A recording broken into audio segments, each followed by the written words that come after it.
బయట ఉన్నాడో తెలియదు, చూస్తే అసలు బయట నుంచే చేస్తున్నాడు అని ఒక అనుమానం ఉంటాయి.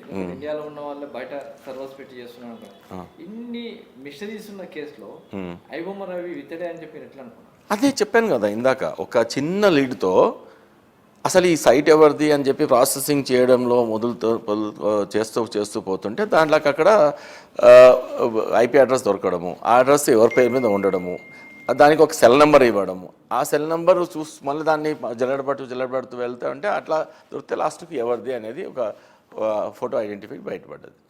సో దాని మీద ప్రాసెస్ చేస్తే లాస్ట్కు సర్వర్స్ అన్ని ఎవరి పేరు మీద ఉన్నాయి, ఎవరు హైర్ చేస్తున్నారు అని చూసుకుంటే ఇక్కడ అంటే మొత్తం ఎన్ని వెబ్సైట్స్ ఉన్నాయి అతనికి? ఆల్మోస్ట్ ఇప్పుడు 5 వెబ్సైట్స్ ఉన్నాయి. ఎన్ని వెబ్సైట్స్ అన్నా ఎక్స్టెన్షన్ పెట్టి చేసుకోవచ్చు. యాక్చువల్గా iBomma and Bappam is the main websites, దానికి ఎక్స్టెన్షన్ ఎన్నో చేసుకోవచ్చు.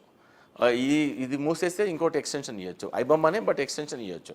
ఐబొమ్మని కొన్ని మిలియన్స్ ఆఫ్ ఎక్స్టెన్షన్ ఇచ్చుకొని మనము డొమైన్స్ తీసుకోవచ్చు. ఇప్పుడు మీరు కూడా ఐబొమ్మ తీసుకోవచ్చు, ఎవరైనా తీసుకోవచ్చు. ఐబొమ్మ XYZ తీసుకోవచ్చు, ఐబొమ్మ XYZ to 100 తీసుకోవచ్చు. ఎనీథింగ్ అది దొరుకుతుంది.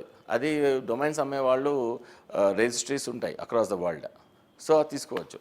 దాన్ని అదే కాకుండా బప్పం అనే ఒకటి తీసుకున్నాడు.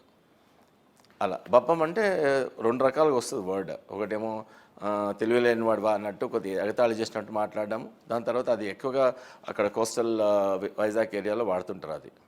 సో అదేగాక నేను అదే యు ఆర్ ఎ మోరన్ అన్నట్టు ఒకటి, సో నేను చాలా తెలివైన వాడిని అని చెప్పడం ఒకటి.